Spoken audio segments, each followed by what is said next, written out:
Hey everyone, John Henry here, slingshotfutures.com, and welcome to the daily futures and cryptocurrency market outlook for tomorrow's trading. Tomorrow is going to be the 20th of the month, and well, a little bit of an interesting day today. The S&P, of course, did absolutely nothing, but we did have a couple other markets that were moving, and at least a little bit to work with. Better than nothing, right? Now, as always, make sure before you jump on in and before we go in through the video, make sure you swing on over to slingshotfutures.com. And then from there, what we're going to need to do is scroll down and click on the Join the Daily Outlook newsletter. That's going to let you sign your email up on our email list so that you'll be notified every time one of these videos comes out. Along with that, in the email itself, we go over different stocks, futures, currencies, cryptos, options, you name it. It'll show up in there at some point of different potential setups that are going on across the board. So it's a great newsletter to get your hands on if you haven't done so already. And then, of course, if you want to jump in on a 3-day trial with us, you can click on the live trade room subscription and trial info, where you can sit down with us for a few days, hang out in the live trade room, see the charts, see what we're doing throughout the day. It's just a great way to get a feel for how everything works and how we approach the markets every day.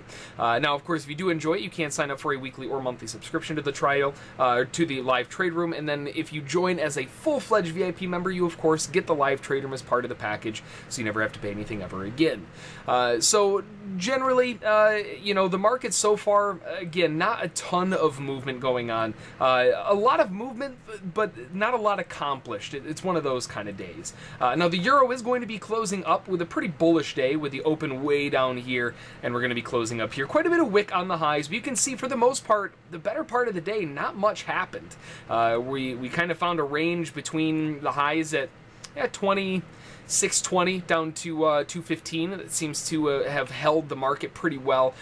They were trying to get a slight wedge working its way down, but once that broke out, they really haven't looked back. With some pretty good bullish continuation to the upside. So the euro is still sitting in pretty strong bull territory, but we're fighting the highs. We came up and we just rocket shipped into the highs. Beautiful bull movement to the upside. We hit that high and then quickly fell off the top. So with that failure at the highs, makes me a little bit nervous on buying too aggressively. There were obviously some buyers that probably bought the moving average pullback and some of that, but if we were going to break out higher with that amount of aggression, why did the tank run out of gas so quick, right? What happened? So it makes me a little bit nervous in that this might just transition into a larger range. If we zoom out, we're obviously still bullish. There's nothing wrong with the bigger picture, but just location-wise, it appears as though we are a little too expensive. So what I would rather look for is a little bit of a pullback. Doesn't have to be huge, but just at least a shallow pullback down to around 450 or 425 in this zone to catch a nice little pullback to attempt the market one more time. We still have some large upside objectives that are sitting at 2660. That's 20,660. So we do have some upside objectives above us on the euro that have yet to complete, that came close. We're forming a little bit of a wedge on the highs and a pretty big trap on the high as well. So I'm really just looking at this thinking, well, I want to buy. We are in a bull trend, but I don't want to buy too high. So I'm looking to buy that kind of intermediary pullback into an area of support to give the market one more shot at those highs. Over on gold for the most part, a big old range. There's not really a whole lot going on in really most of the day. In all honesty, we opened up the ETH session and just went range bound for the better part of the day. They tried breaking out of the highs, didn't work. They tried breaking out of the lows, that didn't work, and now we're sitting at the highs again. So we are going to be sitting on a daily, pretty strong bull candle. Not a whole lot of wick on the highs, a huge bull body, and a decent amount of wick on the bottom. So really, the way that this is kind of looking or shaping up to be at the very end of the day is a strong bull day. But when we look inside of that day, we can see that it was a really choppy, sloppy mess before it actually started picking up. So really, with that kind of inter-candle play, if you will, we have a very strong bull bar on what would otherwise be a nice bear trend. This bear trend's been going on since mid-September. Around the 14th going into the 15th, and it's been driving down for most of the way, right? Now, we do have some pretty large resistance above us at 15.6, and that is going to be coming into the earlier area, that big swing low, swing high kind of culmination point that the market may choose to try to find some selling pressure. But the one thing that stands out here is a pretty big failure off the bottom. Now, I'm not a big fan of going counter trend, but whenever you see a big, a complete stop, a complete halt of downward movement that causes a bump up, they go sideways for a little while, right? They range out, and then you get this trap that closes and gets a bump underneath those previous swings, but not below the major swing, and then starts turning higher. That usually ends up meaning that you're going to get two legs on that correction. So even though we are in a larger term bear trend, it makes a lot more sense to look for a secondary leg to the upside, wherever that happens to be, before we start looking to jump on the sell. So at the moment, I am looking at approaching this as a buy-side market with, again, with that whole emphasis of the bigger picture being bearish. You don't want to get married to the long side, but it does look pretty good for the buyers to start coming in. Now, really the main objective that I'm looking for is a measured move, right? We have the move up, a pullback down to around the support at 12.8. That's that earlier range. Makes a lot of sense to find support there. And then a secondary leg to the upside, which should put resistance right in a beautiful place. We have the major swing low, swing lows. They broke through it, used them as swing highs. That is a phenomenal area of resistance up at 19.5. And if we can get that going into the overnight or even tomorrow, then we start thinking sell side again, back to the downside. So a little bit of a mixed bag on gold. I think long in the short term up to those major areas of resistance. And then once that is out of the way, potentially looking at the sell side after. On crude oil, again, a lot of back and forth. We started off the day right here, and we're going to be closing the day not as strong as some of the other ones. More wick definitely on the top than on the bottom. It is a bare-bodied candle, but there's a lot of wick on the low as well. Just kind of a big doji. We're kind of getting stuck down here.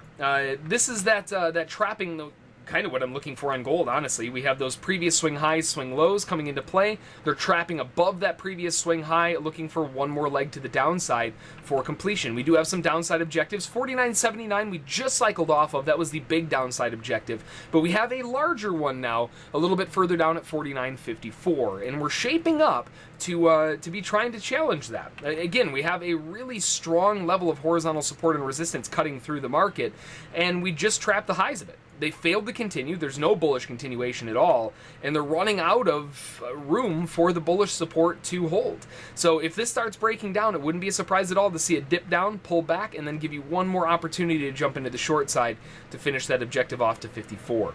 Now, if they do want to pull back a little bit further and go higher in this case as the pullback, I wouldn't mind selling it around 50.18 all the way up to 50.43. I think all of them have potential. But if they start digging up to those areas, I'm no longer looking for that secondary leg down to 54. Instead, I would be looking for them to rattle between these levels of support or resistance. So if we cycle off 50.18, then looking to go back to 79. If it breaks through 18, goes to 43, then looking for them to come back to 18 and maybe 79, right? If they start breaking down now, we're looking for that 49.54. So we have a couple different scenarios that could play out here on crude. It's just a matter of which one the market wants to pick. And then finally on the S&P for the future side of things, we have the S&P going range bounds. I know it's a big surprise. Nobody saw it coming, right? The S&P has been an absolute train wreck of a market the past couple days, getting no momentum on either side. And when it does finally pick up a move, it completely collapses on itself again. Now, the bigger picture, I do still think that this is nothing more than a big trap low before a rally to the upside, and that is what happened. But we got stuck straight on a double top at 25.06, and they could not break through it.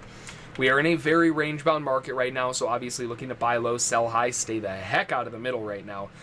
Means that we're looking to sell off of 5 3/4. Selling is okay. I would rather be a buyer. And for the buy side, looking at 502 and 501, really. I mean, 501, that earlier double bottom down there, a trap underneath that would be beautiful. So you could put up an entire zone on 502 to 501. And you'll notice something kind of odd that stands out here.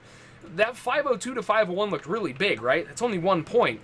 Well, that would be because if you measure up today's movement, it moved a total of 5 points. Just a little bit consolidated in terms of movement. So eventually there'll probably be a breakout, but at this point in time, we are very range bound, very constricted, looking to buy low, sell high, and stay everywhere but in the middle for potential trades. Now, for you cryptocurrency traders, we do have a couple of things to take a look at today. Bitcoin is finally pulling back a little bit in what appears to be a little bit of a flag almost. We have a nice little flag or a pennant formation. Not enough really to give us anything on the bottom yet. This could end up just being a downward channel and that kind of flag. Otherwise, we may have a wedge. But either way, it appears as though buyers are trying to get some better prices.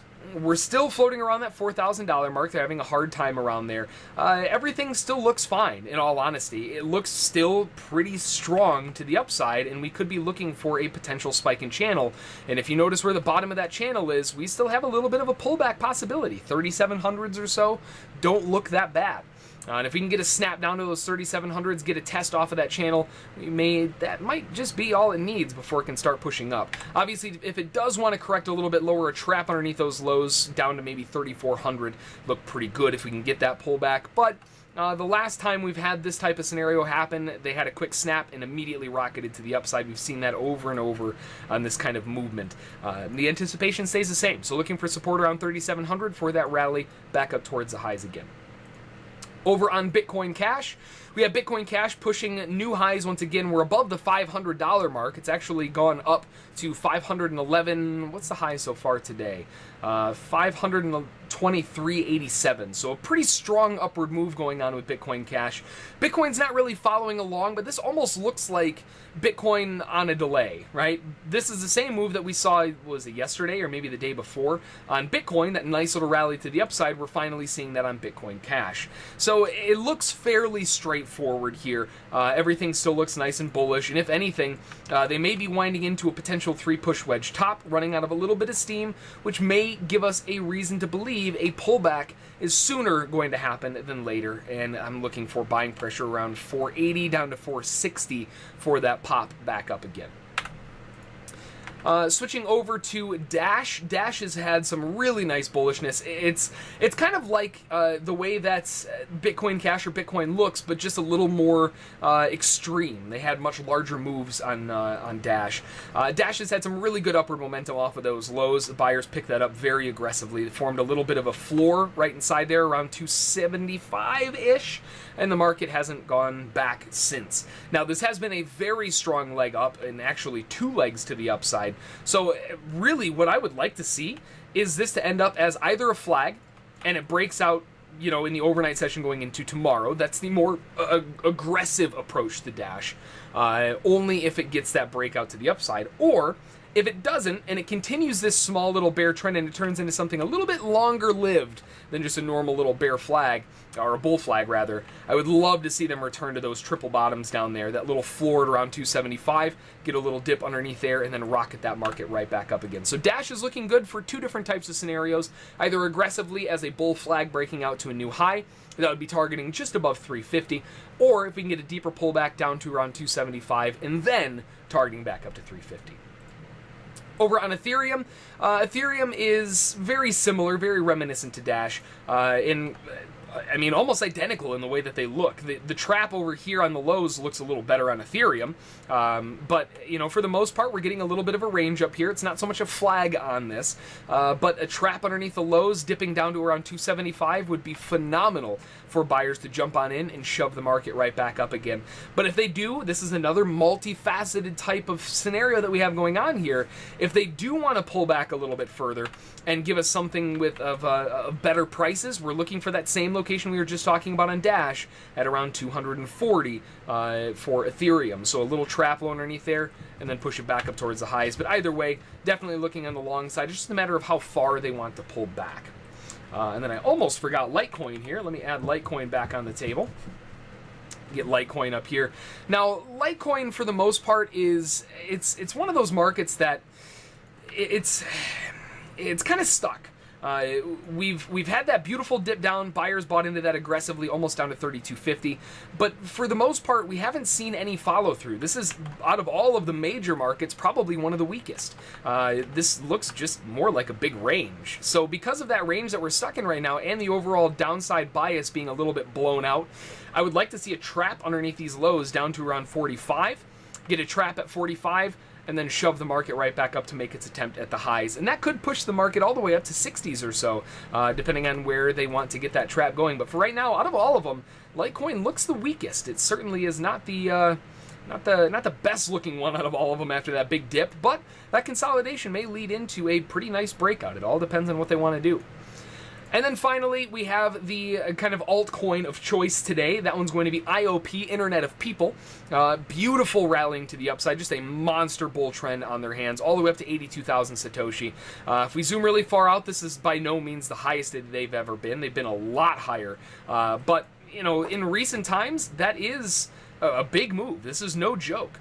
So we have a monster amount of bull rallying going on here. And with this amount of bullish pressure, it's assumed that buyers are going to be very anxious to buy into any decent pullback. All of the pullbacks that we've had since this rallying to the upside really haven't even gone as far back to even the moving average, let alone anything else. So what I'm looking for is this rally to be a little bit overdone. We are going into a 3-push wedge top. Likely a lot of the late buyers are going to be jumping in right at the highs. They're more than welcome to. It might go a little further, but what I'm waiting for is a bigger pullback on IOP. I would love to see them pull back to the earlier swing high, swing low combination at around 5,500 for some bouncing pressure to push the market back up from there. I'm not that interested in buying way up here just because I don't believe that it's going to be able to go much further in the short term. Now, that doesn't mean that they won't get another couple candles to the upside, but I would much rather see a better price to buy into before we go crazy buying at the top. So that's going to do it for the outlook. Now, overall, again, there's not a ton of stuff going on, and especially if you're an S&P trader only, hopefully you've got enough caffeine to keep you awake, because it is definitely a slow one. But we do have some movement going on as long as you're patient enough. Now, tomorrow, for news, we do have a lot of news on the calendar, and a lot of big news tomorrow. So tomorrow morning at 4:30 out of the UK, we have the retail sales month-over-month for August, forecasted at 0.2%. At 10 o'clock, we have, out of the U.S., the existing home sales for August forecasted at 5.46 million. At 10:30, of course, we have crude oil inventories forecasted at 3.493 million. At 1400 in the afternoon, Eastern time, of course, we have the FOMC economic projections. That is a big, big deal. Along with that, at 1400, we have the FOMC statements. And at 1400, we have the federal interest rate decisions. They're forecasting 1.25%. That is also the previous. But that is a big deal. 1400 tomorrow is a huge news time. Now at 14:30 they have the FOMC press conference as well to kind of recap everything. So really from 2 o'clock on tomorrow afternoon, it's a no-fly zone. It's going to be a little bit messy, so be very careful going on tomorrow. Now tentatively throughout tomorrow as well, usually, actually it's at the end of the day tomorrow. So tentatively tomorrow, which would be Japan's 21st, they have the Bank of Japan monetary policy statement year over year going on in the overnight then too. So make sure to play it a little bit safe. If you are an overnight or Asian session trader, things can get a little bit wild on the yen or yen pairs. Aside from that, though, it doesn't matter what market you approach, any market that you plan on trading, make a plan, trade the plan, follow those rules, and you'll be A-okay. Until next time, we'll see y'all then.